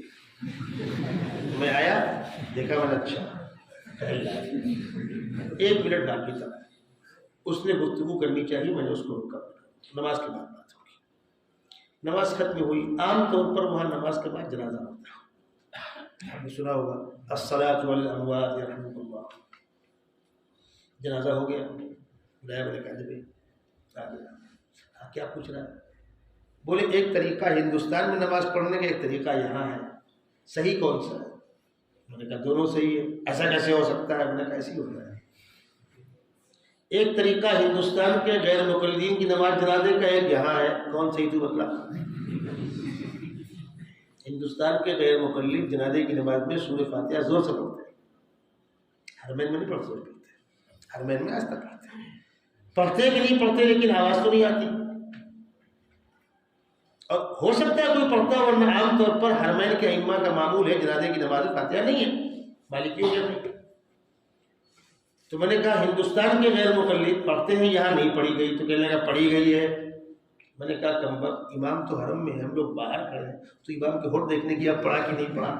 نہیں انہوں نے پڑھی ہے. میں نے کہا آہستہ پڑھی کہ زور سے پڑھی؟ اب کیا کریں؟ کہنے لگا آہستہ پڑھی. میں نے کہا ہندوستان کے غیر مقلد زور سے پڑھتے ہیں، یہاں آہستہ پڑھی. اب بتلا صحیح کون غلط کون؟ کیا کریں گے؟ تم بدبو کرتے ہوئے حنفی لگ رہے ہو، ایسا ہے ویسا ہے، بڑبڑ کرتا ہوا چلا گیا. جب پلٹ کر آپ پوچھیں ان سے، حرمین کے عمل کو بہت زیادہ اچھالتے ہیں. ایک سوال کیجئے، تقلید شرک ہے؟ ہاں شرک ہے. چاروں کی کسی ایک کی تقلید شرک ہے نا بھائی. تو چار مجتہد ہے نا بھائی, تو چاروں کی بھی نا. اچھی بات ہے. اب سوال لکھو, ائمہ اربعہ میں سے کسی کی تقلید کرنے والا مشرک چاہے حرمین کا امام ہو, لکھ کے دے. حرمین کے جو ائمہ کسی بھی مجتہد کے مقلد ہے, مالک کے, امام شافعی کے, حنبل کے, حنفی کو جوڑو, مشرک ہوئے کہ نہیں ہوئے, لکھ کر دو. حرمین کے جو ائمہ, جو امام کسی بھی مجتہد کے مقلد ہیں وہ مشرک ہیں, لکھ کر دے گا کوئی آدمی؟ اس کا مطلب ہاتھی کی دانت دکھانے کے اور کھانے کے. اور اگر تقلید شرک تو چاروں شرک ہوگی نا بھائی. میں مدینہ منورہ کے اندر بیٹھا ہوا تھا, ایک آ گیا, سلام دعا ہوئی, کہاں سے آئے؟ ہندوستان سے آئے. پھر اس کو کھجلی ہوئی, کہنے کہ انت عالم, گفتگو اس کی عربی میں ہو رہی. نعم. حنفی؟ نعم. الحمدللہ. اس کی تو مراد مل گئی, شروع ہوا. اب وہ کیا کر رہا ہے, کبھی بھی باطل آپ کو لمبی پاری کھلائے گا اور آپ اس کو اوپر ایک تماچا دیجیے. میں نے اس سے پوچھا خلفائے راشدین کے فیصلوں کو آپ لوگ حجت کیوں نہیں مانتے؟ تو بتلاؤ, خلفائے راشدین کے فیصلے حجت ہیں کہ نہیں؟ اب کھل کے بولتا ہے. حرمین کے اندر خلفائے راشدین کے فیصلے حجت ہیں, یاد رکھیے. خلفائے راشدین کے تعامل کو آج بھی سعودی حکومت ٹھکرا نہیں سکی ہے. ہمارے ہندوستان میں ذاکر نائک کا بمبئی پروگرام ہوتا تھا سمیا گراؤنڈ میں. ذاکر نائک غیر مقلد سے اونچی ایک کوالٹی ہے, بگڑا ہوا غیر مقلد. تو وہ گیا بلانے کے لیے امام حرم شیخ شعیب کو, دعوت دے دی, ان کی منظوری مل گئی. کسی نے شیخ شعیب سے کہا کہ آپ وہاں جا رہے ہیں, آپ کو وہاں جمعہ پڑھانا ہے گراؤنڈ پہ؟ کہنے لگے ہاں. تو اس نے کہا کہ حرمین میں جمعہ میں اذان دو ہوتی ہے, ایک اول ایک ثانی, اور یہ لوگ دوسری اذان کو بدعت کہتے ہیں, بدعت عثمانی کہتے ہیں. اچھا, وہاں ایک اذان ہوتی ہے, تو کیا آپ ایک اذان والے جمعہ پڑھائیں گے؟ تو شیخ نے کہا ایک اذان ہوگی تو میں نکل کے چلا جاؤں گا, جمعہ نہیں پڑھاؤں گا. اب ان کو اطلاع ہو گئی, اب یہاں دو اذان دلاوے, پبلک مارے گی ان کو, کم وقت کبو بناتے ہو, اور ایک دلاوے شیخ نکل جائیں گے. اب کیا کریں؟ بدماشی دیکھیے. شیخ کی موجودگی میں پہلی اذان جو ہوئی ہے وہ میک سے ہوئی ہے, اب دوسری اذان بغیر میک کے ہوئی ہے. شیخ سن رہے تو اذان ہو رہی, بدماش سن رہے اذان ہو رہی. بدماشی آپ سمجھے؟ تو میں نے اس سے پوچھا خلفائے راشدین کے فیصلے کیوں حجت نہیں بتلانا؟ تو پیغمبر اس حدیث سے کیا کرے گا, علیکم بسنتی و سنت الخلفاء الراشدین. اور دین کے اندر ناسخ منسوخ کی تعیین کرنے کے لیے صحابہ کا واسطہ چھوڑنے کے بعد پہچانو کیسے؟ صحابہ کا عمل دلیل ہے پیغمبر اسلام کے انتقال کے بعد, خلفائے راشدین کا عمل, ازواج مطہرات کا عمل گھر کے معاملات میں, اور صحابہ کا عمل دلیل ہے یہ پیغمبر کا بعد والا عمل ہے. اس کے علاوہ کوئی راستہ نہیں معلوم کرنے کے لیے کہ پہلے والا کون سا بعد والا کون سا. پھر محدثین نے, فقہا نے قرائن طے کی. مثلا اللہ کے نبی صلی اللہ علیہ وسلم کا عمل نماز کے اندر, اور آپ حضرات نے پڑھا ہوگا اصولی طور پر کہ ہر روایت میں کوئی نہ کوئی بنیادی راوی ہوتا ہے. جیسے خذ الشارب واعف اللحى, داڑھی بڑھاؤ مچھ کٹاؤ, اس کے بنیادی راوی عبداللہ ابن عمر. اور خود کا عمل ایک مشت کے بعد کاٹنے کا, دو ہی راستے ہیں, یا تو روایت کے خلاف عمل ہے تو عدالت گئی, عدالت گئی تو حدیث کا اعتبار گیا, یا یہ مانو کہ ان کو پیغمبر کا وہ قول پہنچا ہوا ہے کہ ایک مشت کے بعد کاٹ سکتے ہو, تب تو بچے کی صحابہ کی عدالت. اللہ کے نبی صلی اللہ علیہ وسلم رکوع گئے تو رفع دین کیا, کھڑے ہوئے رفع دین کیا, ساری حدیثیں عملی ہے, قولی نہیں ہے. اور رفع دین سے روکنے کی حدیث مالی اراکم رافی علیکم, مسلم کی روایت قولی ہے. اور خود جو راوی بنیادی راوی ہے اس کا عمل اس کے خلاف ہے, دلیل نہیں بنے گی. ہر بات سمجھ میں آ رہی بزرگوں؟ ان چیزوں کو سامنے رکھ کر جب آپ آگے بڑھیں گے تو کوئی باطل پنپ نہیں سکتا. غیر مقلد ہوں، قادیانی ہوں، شیعہ ہوں، جو بھی ہوں، بریلویوں کو چھوڑ کر، بریلویوں سے اختلافات جو ہیں وہ تماشے ہیں، دلائل نہیں، تماشے، ان کو سائڈ رکھیے. لیکن یہ جو ہے شیعہ، غیر مقلدیت یا پرویزیت وغیرہ وغیرہ، یہاں پر دلائل کا تجزیہ کرنا ہوگا اور باطل کو جڑ پکڑنے سے پہلے ہی گردن مارنی ہوگی. تو اصولی طور پر آپ لوگوں کی بات سمجھ میں آ گئی. تقلید کے بغیر چارہ کار نہیں. اس مسئلے کو میں اور کلیئر کر دوں. تقلید کے بغیر چارہ کار نہیں. قرآن اور حدیث کے اندر کچھ حصہ مقدم ہے، کچھ مؤخر ہے. یہ معلوم کرنا کہ اس میں سے مقدم کون مؤخر کون، پہلے تو قرآنی علوم پر عبور ہونا چاہیے، خلفائے راشدین کے فیصلوں پر عبور ہونا چاہیے، صحابہ کے تعامل پر عبور ہونا چاہیے. اور ان تمام چیزوں کو سامنے رکھ کر جب آپ کھنگال کر خلاصہ پیش کریں گے، اس کا نام ہے فقہ. ان تمام چیزوں کو سامنے رکھ کر کھنگال کر پیش کریں گے، اس کا نام فقہ. اتنا علم درکار ہونا چاہیے، جس کو وہ علم درکار ہے اس کو وہ حق ہے. اب اس سے بڑی مصیبت سن لیجیے. اجتہاد جنجال ہے. بہت سے اللہ کے بندے اجتہاد کے اہل تھے. ہمارے ہندوستان کے اندر شاہ ولی اللہ اجتہاد کے اہل تھے، مولانا قاسم نانوتوی اجتہاد کے اہل تھے، آپ کے سیوطی اجتہاد کے اہل تھے.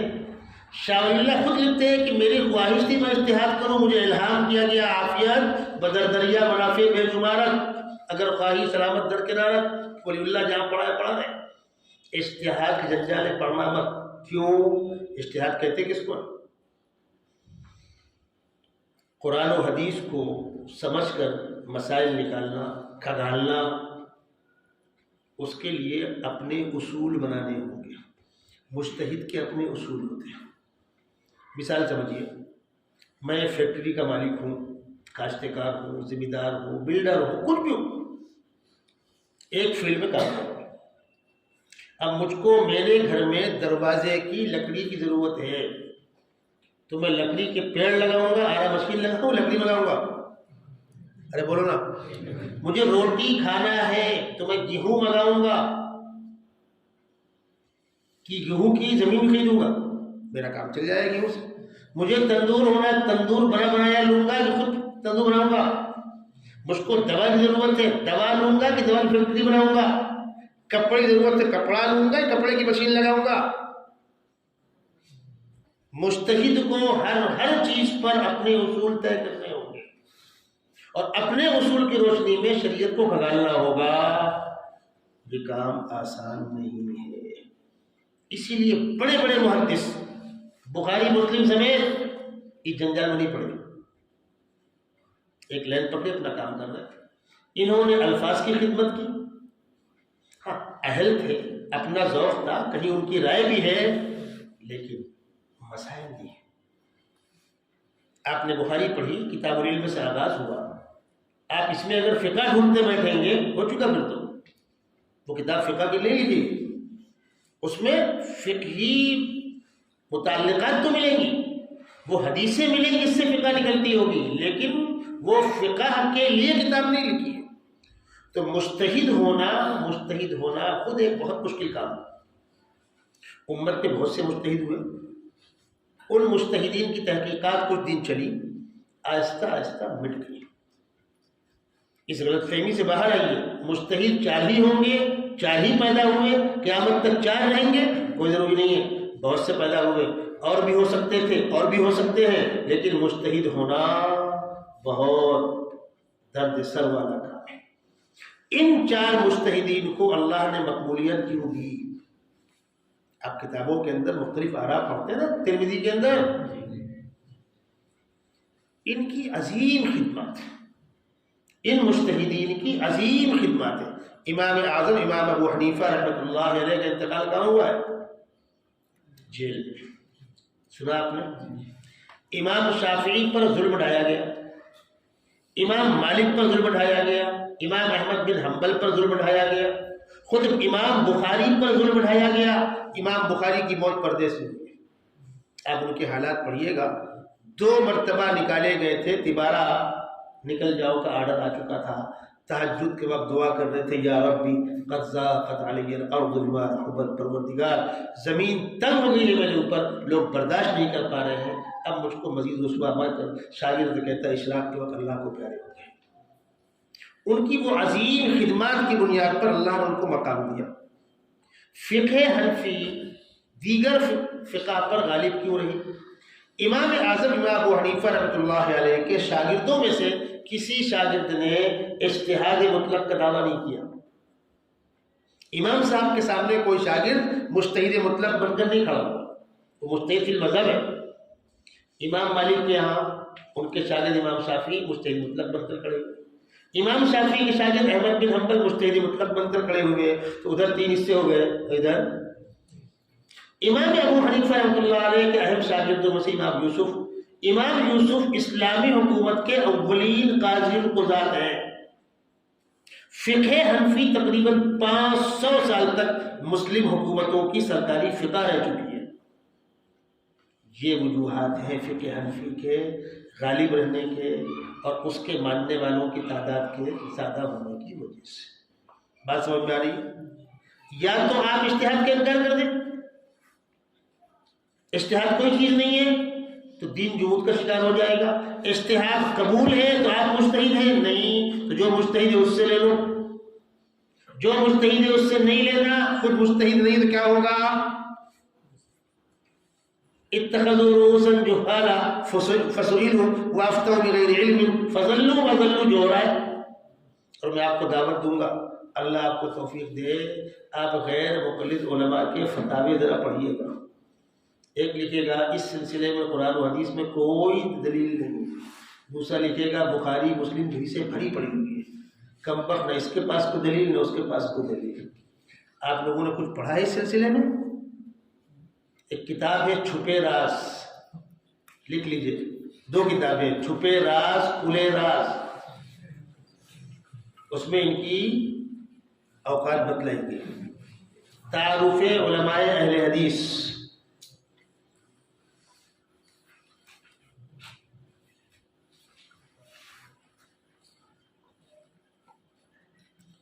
غیر مقلد علماء سے 200 سوالات،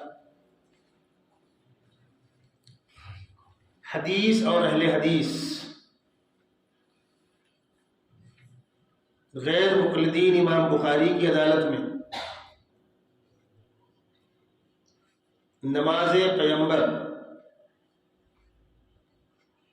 ان کتابوں کا مطالعہ کیجیے. شروع کیسے کرنا؟ آپ کو آغاز کیجیے گا آپ ان کتابوں سے جس میں تقلید کی ضرورت پر گفتگو کی گئی. کئی کتابیں ہیں. الکلام المفید فی اثبات التقلید، مولانا سرفراز خان صفدر رحمۃ اللہ علیہ کی سنجیدہ کتاب ہے، اس کو پڑھیے. مولانا تقی عثمانی کتاب ہے تقلید کی شرعی حیثیت. مولانا خالد صفی اللہ رحمانی صاحب کی کتاب ہے راہ اعتدال. راہ اعتدال میں ایسا ہوا کہ مولانا کی کتاب کا جواب آیا، پھر جواب کا جواب آیا. رابطہ کریں، کتاب مل جائے گی آپ. مولانا پالن حقانی، آپ لوگوں نے دیکھا تو ہوگا نہیں، ان کو نام سنا ہوگا، میں نے دیکھا ہے، میں نے قریب سے دیکھا ہے. وہ اس صدی میں اپنی نوعیت کی الگ شخصیت تھی. وہ عالم نہیں تھے. کسی بزرگ سے ان سے ملاقات ہوئی، بزرگ نے ان کو دعا دی اور اس کے بعد زندگی میں تبدیلی آئی. پہلے وہ ڈاکو تھے، پھر مطالعہ شروع کیا. اتنا غضب کا مطالعہ جواب نہیں. تمام کتابوں کو پڑھا پھر لکھا. ان کے بیانات بڑے مدلل ہوتے تھے، کتابیں بڑے مدلل ہیں. غیر مقلدین کا یہ جماعت اہل حدیث کا خلفائے راشدین سے اختلاف، کتاب انہیں کی ہے. قرآن حدیث اور مسلک اہل حدیث، یہ کتاب انہیں کی ہے. تو تقلید پر پڑھنے کے بعد جب آپ تقابل پر آئیے گا تو ان کتابوں کو پڑھیے، جو میں لکھائی کتابوں کو پڑھیے، تو آپ تو سر پکڑ کے بیٹھ جائیں گے. میں آپ کو بتلاؤں، ترمذی کی شرح ہے نا مولانا صفی الرحمن مبارک پوری کی، مولانا صفی الرحمن مبارک پوری کی ترمذی کی شرح ہے. میں نے غیر مقلد سے پوچھا، امام ترمذی جو گفتگو کرتے ہیں مختلف حدیث جمع کرتے ہیں، اکثر ایسا ہوتا ہے کہ وہ کہتے ہیں لم يصح فی هذا شیء عن رسول اللہ صلی اللہ علیہ وسلم والعمل على هذا عند اہل العلم. یہ جملہ دیکھیے گا، لم يصح فی هذا شیء عن رسول اللہ صلی اللہ علیہ وسلم والعمل على هذا، اس کا مطلب اس موضوع پر کوئی صحیح حدیث نہیں ہے لیکن امت کا عمل. میں نے پوچھا صفی الرحمان صاحب ترمذی کی شرح میں یہاں کیا کرتے ہیں؟ اس لیے کہ آپ تو شور کرتے ہیں، ہم ضعیف حدیث مانتے ہی نہیں، یا کیا کرو؟ ترمذی اقرار کرتے اس بات میں کوئی حدیث صحیح نہیں ہے، لیکن امت کا تعامل بہت بڑی دلیل ہے، اور تعامل امت میں سب سے پہلا طبقہ ہے صحابہ کا. کسی چیز پر صحابہ کا عمل یہ بھی ایک دلیل ہے. بات سمجھ میں آ رہی؟ جی. تو تعامل امت. اب ایک اور بات سن لیجیے، کسی بھی چیز کو پرکھنا ہے، وہ موضوع کیا ہے، عنوان کیا ہے. وہ عنوان اگر عقائد کا ہے، حلال و حرام کا ہے، فرائض و واجبات کا ہے، تو انکوائری کڑک ہوگی. حلال و حرام کے استدلال میں کمزور احادیث کا سہارا نہیں لیا جائے گا. عقائد کے سلسلے میں متواتر سے کم کا سہارا نہیں لیا جائے گا. اور مستحب ہے، بہتر ہے، فضیلت ہے، کر لو تو کار ثواب، ورنہ کوئی بات نہیں. یہاں بھی وہی سب حدیث صحیح نہیں، حدیث صحیح نہیں. ارے ظالم، جتنی دعائیں ہیں کھانے پینے اٹھنے بیٹھنے چلنے پھرنے کی، ان کی تمام حدیثیں ضعف سے خالی نہیں. سوال یہ ہے کہ میرے 5 بیٹے ہیں، 3 صحت مند، 2 معذور، 1 لنگڑا، 1 اندھا وغیرہ وغیرہ.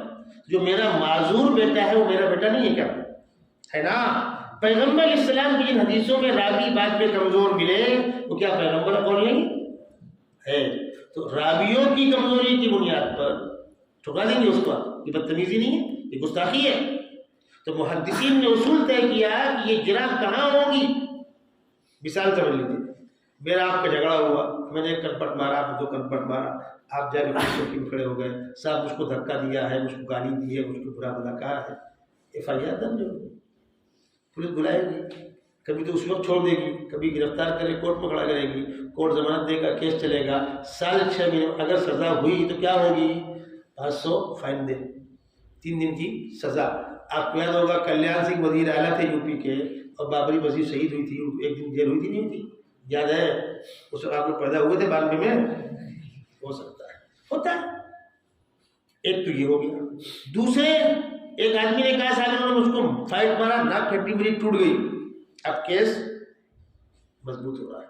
اس نے فلاں بچی سے ریپ کیا ہے، اب کیس اور خطرناک ہو رہا ہے. اس نے فلانے کا مرڈر کیا ہوا ہے، اب کیس اور خطرناک ہو رہا ہے. جیسے ہی کیس کے اندر خطرناکی بڑھے گی، انکوائریاں بڑھیں گی. اسی لیے آپ کو پڑھا ہوگا الحدود والقصاص تنظر بالشبہ. بات سمجھ میں آ رہی ہے؟ کسی کے اوپر زنا کی تہمت لگانی ہے تو 4 گواہ ہونا. عام معاملات کے لیے 2 گواہ کافی ہے، اور زنا کی تہمت کے لیے 4 گواہ. ایک واقعہ صحابہ درمیان پیش آیا، 3 صحابہ نے گواہی دی زنا کی، 4تھا نہیں ملا، حد قذف جاری ہو گئی. تو ان صحابہ پر کوڑے لگ رہے تھے، وہ کہتے کہ ہم جھوٹ بول رہے ہیں. قاضی نے کہا جھوٹ نہیں بول رہے، کسی کی عزت لینے کے لیے، آبرو لینے کے لیے کوٹا 4 گواہوں کا ہے، آپ پورا نہیں کر سکے، اس لیے آپ پر حد قذف لگ رہی ہے. وہ موضوع کیا ہے، ٹاپک کیا ہے؟ اگر وہ مسئلہ عقائد کا ہے، حلال و حرام کا ہے، فرائض و واجبات کا ہے، تو یہ اپنی حدیث کے اندر ویسی انکوائری ہوگی. اور وہ موضوع نہیں ہے، ترغیب ہے، ترہیب ہے، فضائل اعمال ہے. اب مثلا حضرت شیخ کی فضائل اعمال پر کیا اعتراض ہے؟ اس کے اندر ضعیف حدیثیں ہیں، اور کیا ہوگا وہاں؟ ارے بھائی یہاں بازار لگتی ہے، آپ کسی بڑے مال میں جائیے، سارا مال فریش ہوگا، AC روم ہوں گے، وہاں بھاؤ اس کا دگنا ہوگا. اور یہاں آپ کو 10 روپے کی 3 مولی مل رہی ہے، بولو گے تو پتا تھوڑا ڈوک کٹی ہوئی ہے، رگڑ لگ گئی ہے، تو اور کیا ملنے والا ہے؟ ارے بات سمجھ میں آ رہا ہے؟ حتیٰ کہ فقہا نے جنگل کے مسائل میں پانی کا، کنویں جنگل کا مسئلہ ہے، تخفیف کی کہ نہیں کی کہ جنگلی کنویں کو آپ پائپ کہاں سے کرو گے؟ جانور کھائے گا، جگاری کرے گا، وہ حقیقت چل دے گا، ہوا چلے گی منگنی کنویں کے اندر گر جائے گی، تو کہاں تک پہنچائیں گے؟ قربانی کا جانور ہے، کان تھوڑا کٹا ہے چلتا ہے، سینگ کا پکڑ نکل کے چلتا ہے، تھوڑی مار لگی، کہاں سے اس کے لیے آپ اے سی روم بناؤ گے بکرا پالنے کے لیے کہ بکروں کا اے سی روم میں رکھو گے؟ تو دین کے اندر جس مسئلے کی جو حیثیت ہوگی اس کی وہی انکوائری ہوگی نا بھائی۔ اب وہ ہمارے اوپر اعتراضات، یہ اعتراض، یہ اعتراض، یہ اعتراض۔ ایک واقعہ آپ کو اور سناؤں، اذان کتنے بجے ہوتی ہے؟ 8:30 سوا بات مکمل کروں۔ میں نے ایک واقعہ سنایا قول و فعل کے تضاد پر کہ ایک عورت اپنے بچے کو لے کر بڑے میاں کے پاس گئی، چچا میاں بچہ بہت گڑ کھاتا ہے، آپ سمجھا دیں۔ کہا پرسوں لے کر آنا۔ وہ پرسوں لے کر آئی، کہا بیٹا گڑ مت کھایا کرو، نقصان کرتا ہے۔ بچے نے گڑ کھانا چھوڑ دیا تو اس کی اماں نے کہا کہ چچا پرسوں ہی کہہ دیا ہوگا۔ کہا نہیں، میں خود گڑ کھاتا تھا، پہلے میں نے گڑ کھانا کم کیا، اب وہاں بیٹھا ہوا ہے غیر مکلف، وہ کہہ رہا ہے اس واقعے کی استنادی حیثیت۔ اچھا، میں نے کہا آپ کی تعلیم؟ بولے جامعہ سلفیہ بنارس سے فارغ ہوں۔ میں نے کہا استناد کہاں تلاش کیا جائے گا بھائی؟ پہلے طے کرو، استناد تلاش کہاں کرنا؟ چپ، صرف آپ کو ہمیں اعتراض کرنے کا؟ عقل کے دشمن، نفس سے مضمون اگر قرآن و سنت کے اندر ثابت ہے، کسی استناد کی کوئی ضرورت نہیں ہے۔ یہ عنوان قول و فعل کی تضاد کی مذمت قرآن میں نہیں ہے۔ اتأمرون الناس بالبر وتنسون انفسکم لم تقولون ما تفعلون، قرآن میں نہیں ہے۔ تو نفس سے مضمون ثابت ہے کہ نہیں ثابت ہے؟ اب کیسا استناد؟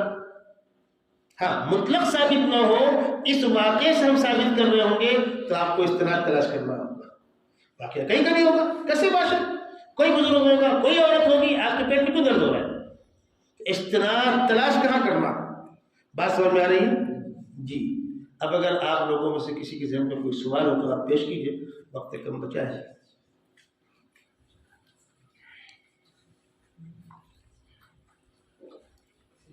جمع 8:30 کی ٹھیک ہے۔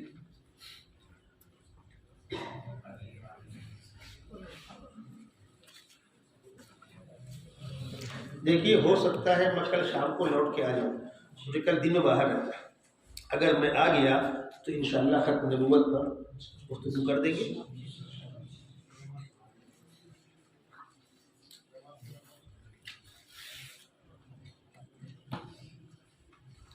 کیا لکھ رہے ہیں؟ کچھ دنوں پہلے حضرت مولانا محمود مدنی صاحب نے کانوڑیوں کا استقبال کیا تھا۔ دیکھیے، مولانا محمود نے نہیں کیا تھا، ملک کے ایسے حالات ہیں کہ الگ الگ علاقوں میں مسلمان بہت سہم گئے۔ آپ کو اندازہ نہیں، ہم لوگ گھومتے رہتے پورا ملک، مسلمان اس وقت بڑی خوف کے ماحول میں زندگی گزار رہا ہے۔ تو کچھ لوگوں نے کیا، بڑوں کے کہنے پر نہیں، بڑوں کی تائید پر نہیں، وہ بہت اچھی چیز نہیں تھی، احتیاط کرنا چاہیے، لیکن کر دیا تو کر دیا۔ کس طبقے کا جلوس گزر رہا ہے، ہمارے یہاں مصیبت یہ ہے کہ ہر چیز کو کھینچ تان کے شرک کے ساتھ مت جوڑیے۔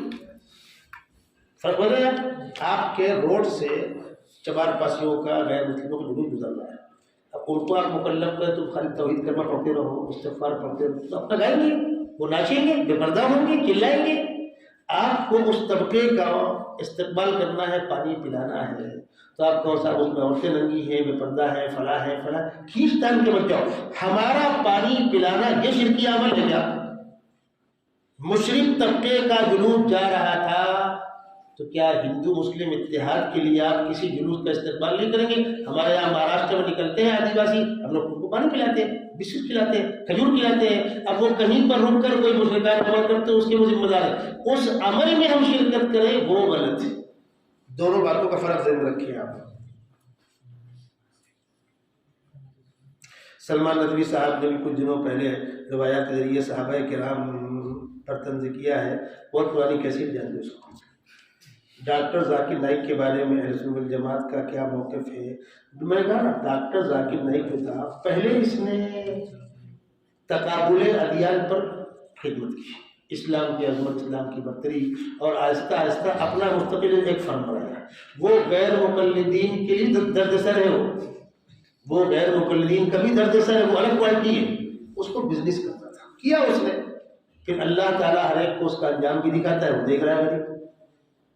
تقابل ادیان میں اس کا اچھا مطالعہ ہے، اس سے انکار نہیں ہے، لیکن ہر جگہ ٹال ڈالنا نہ ان کو کرنا چاہیے نہ ان کے بس کا ہے۔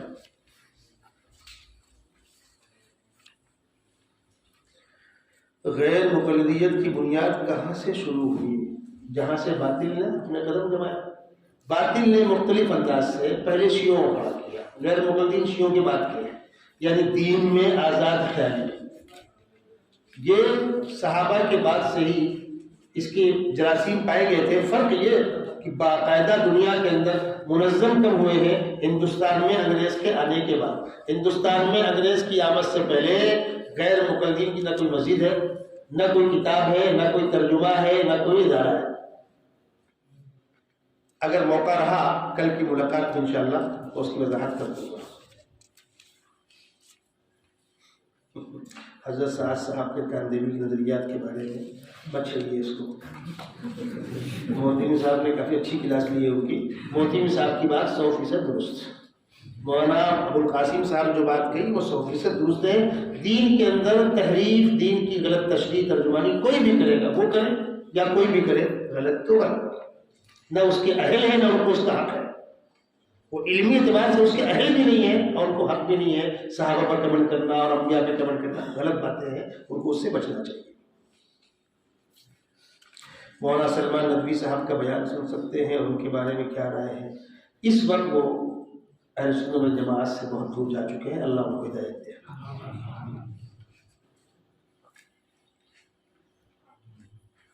جو لوگ کہتے ہیں کہ علم سینہ بسینہ پہنچا ہے، کاغذ قلم کی ضرورت نہیں ہے، کاغذ قلم رسمی علم ہے، کہ کہتے ہیں کہ مدرسے میں رسمی علم پڑھایا جاتا ہے، کیا ایک دم غلط ہے، ایک دم غلط ہے۔ استاد اور شاگرد کا رشتہ ہوگا، اور استاد شاگرد کے رشتے میں کتاب بھی ہوگی، کاغذ بھی ہوگا، قلم بھی ہوگا۔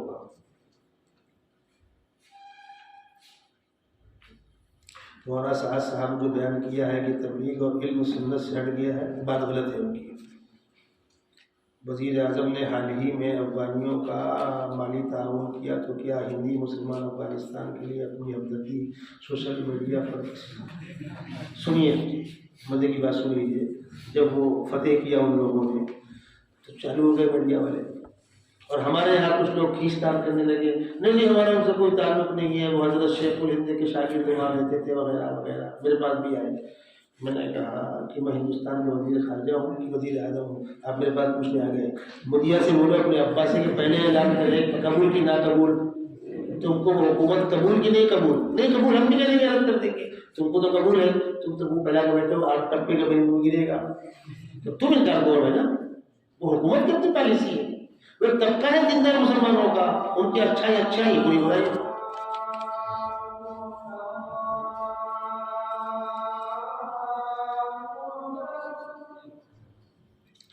ہمارے یہاں کثرت سے لوگ احمد رضا خان کی تقلید کرتے، تقلید نہیں کرتے، ان کا طبقہ بھی احمد رضا خان کو مستحق نہیں مانتا۔ وہ مسلک اہل سنت والجماعت ان کی مخصوص خرافاتیں ہیں، اور خان صاحب نے خود کہا بھی ہے کہ میرا دین و مذہب جو میری کتابوں میں ظاہر ہے، تو انہوں نے چند چیزوں کو بنیاد بنایا ہے، اور پچھلے مطلب کہہ چکا ہوں میں، اصلاً ان کو مجاہدین آزادی کو کنڈم کرنا تھا، اس لیے ہندوستان میں خالی کہیں اور ہے بھی نہیں۔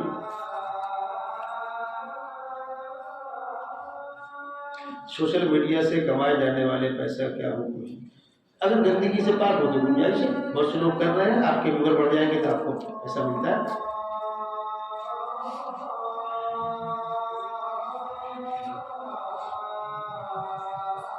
دیکھیے ایک بہت نازک مسئلہ ہے، علماء نے لکھا ہے کہ اگر حدیث اور سنت درمیان فرق کریں گے تو اہل قرآن کو موقع مل جائے گا ان کے مذہب کی تائید میں۔ مولانا عبداللہ صاحب آدمی وغیرہ، یہ بہت پرانی باتیں ہیں، سیدھی سی بات ہے کہ حدیث اور سنت میں عام مطلق کی نسبت ہے، اس پر بہت گفتگو ہو چکی ہے، اور جو حصہ معمول بہا ہے وہ سنت ہے، اس کو کبھی کبھی حدیث بھی کہہ دیتے ہیں، لیکن منسوب کو حدیث کہیں گے، سنت نہیں کہیں گے۔ مولانا الیاس بھومن کے بارے میں آپ کی کیا رائے ہے؟ ان کا بیان بہت قابل آدمی ہے، بہت پختہ آدمی ہے، ان کے بیانات بہت قیمتی ہیں، اور سب سے بڑی بات اللہ نے ان کو جرأت دے رکھی ہے، وہ کفارہ ہے اس وقت ملت اسلامیہ کی۔ میں دل کی گہرائی سے قدر کرتا ہوں کہ ان کے بیانات سنیے، کتابیں آ گئی ہیں۔ اس وقت ان کے اوپر میزائل سے حملہ ہوا تھا، آپ نے دیکھا تھا، ہاتھ میں لگا ہوا تھا پلسٹر، ان کی باقاعدہ کار پر میزائل سے حملہ کیا گیا تھا، اس کو اللہ رکھے اس کو کون چکے بچ گئے، وہ ہاتھ میں پرشتہ سے لگا ہوا تھا، بیانات جاری تھے، بولے زندگی کے آخری سانس تک، خون کے آخری قطرے تک الیاس رومن بولتا رہے گا، اور الیاس رومن کے ایک ایک قطرے سے الیاس رومن پیدا ہوگا، اور الحمدللہ انہوں نے کھڑی قابل مبارکباد ہم لوگوں کا عمل دو کرنے، ہم ہندوستانیوں کو بھی کرنا چاہیے۔ آج میں آپ کے سامنے بات کر رہا ہوں، میری آنکھ بند ہو جائے گی، چراغ بجھ جائے گا، کم سے کم ایک ٹیم کھڑی ہو، افراد کھڑے ہو، مطالعہ کریں، نیا عملہ کھڑا ہو۔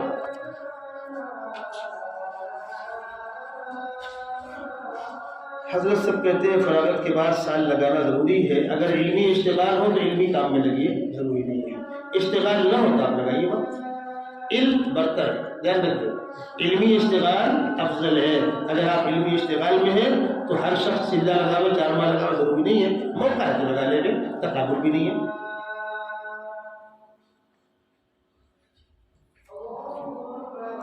کیا پوچھ رہے ہیں، کیا ہر اعتراض کرنے والا جاہل ہوتا ہے؟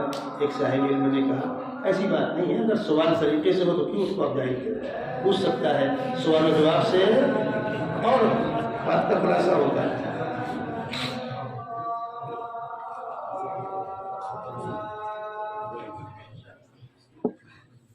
بس بھائی کسی کو کھڑے ہو کر پوچھنا تو پوچھ سکتے ہیں آپ 5-7 منٹ کے اندر، بے تکلف پوچھیے، میں بھی آپ کا ہی بھائی ہوں۔ ہمارے زمانے میں اس حال میں حفظ کی تعلیم ہوتی تھی، پہلے لوگ مسجد میں تھے، یہاں آ گئے تھے کنارے میں، اور الحمدللہ حضرت کے اس ادارے کا فیض دنیا کے اندر عام ہے، یہیں سے پڑھ کر بڑے بڑے علماء نکلے۔ اللہ آپ لوگوں کو بھی اپنی دین کی خدمت کے لیے قبول فرمائے۔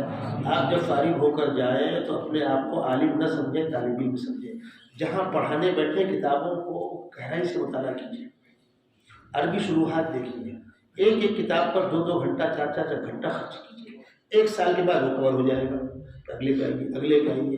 چھوٹی کتابیں پہلے پڑھائیں، ڈائریکٹ کلیہ پڑھانے بیٹھ جاتے ہیں، بنیاد کر دو، اچھی بات نہیں ہے، چھوٹی کتابیں ضرور پڑھائیے۔ اگر آپ کے درس میں کتابیں نہیں ہیں تو خارجی اوقات میں چھوٹی کتابیں ضرور پڑھائیے، نیچے سے پڑھاتے ہوئے اوپر آئیں گے انشاءاللہ، علم راسخ ہوگا اور کبھی کوئی آپ کو دھکا نہیں دے پائے گا۔ ہمارے استاد مفتی نظام الدین صاحب رحمۃ اللہ علیہ دارالعلوم دیوبند صدر مفتی ایک آدھ واقعات سنایا کرتے تھے۔ ایک صاحب بخاری پڑھاتے تھے، سر پہ کمزور تھے، تعلیم میں کمزور تھے، رقابت ہر جگہ ہوتی ہے، ایک صاحب نے سکھا دیا بچے کو، پوچھنا کہ یہاں پر اصل میں کیا تھا، ڈانٹ دیا اس کو، پھر اس نے کل پوچھ لیا، پھر پرسوں پوچھ لیا، مسئلہ اہتمام تک چلا گیا، تو مفتی صاحب نے کہا اب بتا دیجیے آپ، وہ تعلیم بتلا نہیں پائے، بخاری ان کی بدل گئی ہے۔ بس ہو گئی۔ ہمارے خاندان میں الحمدللہ درجن سے زیادہ قابل علماء ہیں، سینکڑوں حفاظ قرآن ہیں، خود میرے بڑے بھائی معطل صاحب ہیں اور بہت سے لوگ ہیں۔ ہم لوگ فتح پور میں فجر کی نماز پڑھ کے نکلے ہیں، امام صاحب نے سورہ یاسین پڑھائی تھی، یخصمون، تو گفتگو چلی گیا یخصمون کیا تھا، تو بڑے سے لوگوں نے کہا یختصمون تھا، میں نے کہا ٹھیک ہے، ہوا کیسے بتا دو، یختصمون سے یخصمون کیسے ہوا بتلا دو، سب چپ۔ میں نے یہ فرق ہے، علم و سیغہ نہیں پڑھائی نا پڑھنے کے بعد، یختصمون سے یخصمون تو آپ کہہ دو گے ہوا کیسے، یہتدی سے یہدی ہوا کیسے بتلاؤ، سب خاموش ہو گئے۔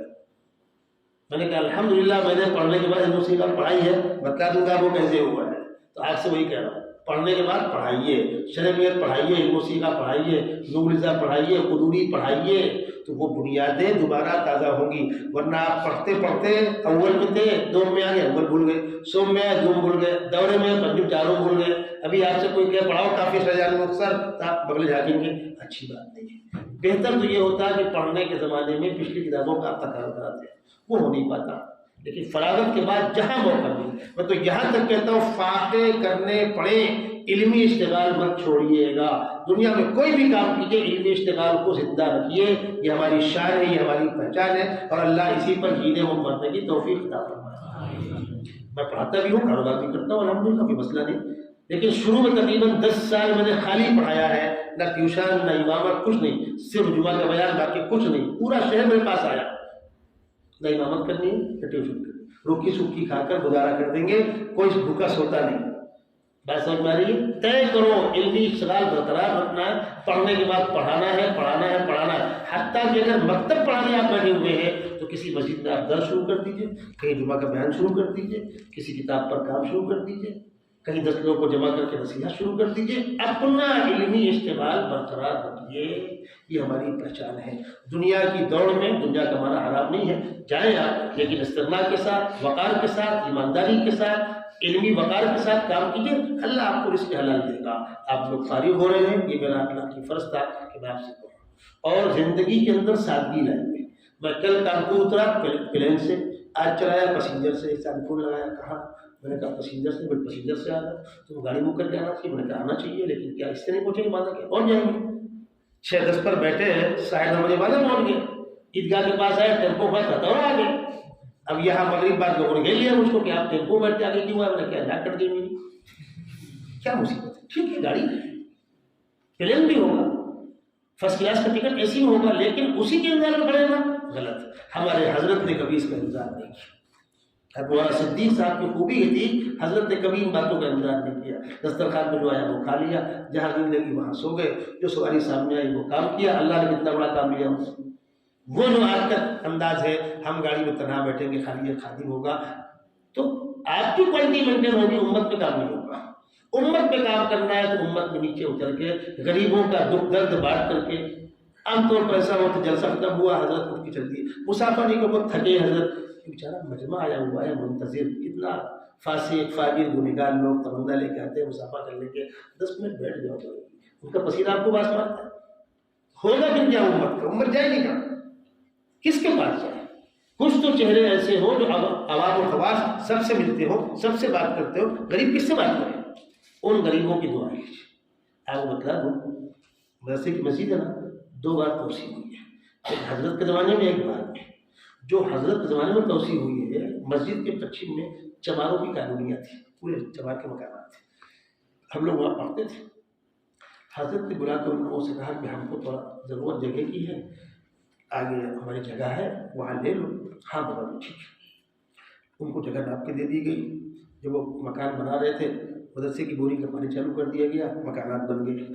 ہم لوگ ٹہلنے جاتے تھے، باہر دیکھتے تھے، چمار بہت خوشحال ہو گئے، ایک مکان ہوا، ایک مکان یہاں بن رہا ہے، کسی کے فرشتوں کو خبر نہیں۔ جب وہ مکانات بن گئے اور یہاں سے انہوں اپنی لکڑیاں کڑی کنڈے نکال کے وہاں گئے اور یہ مکانات گرا کر مسجد میں شامل کیے گئے، تب سمجھ میں آیا۔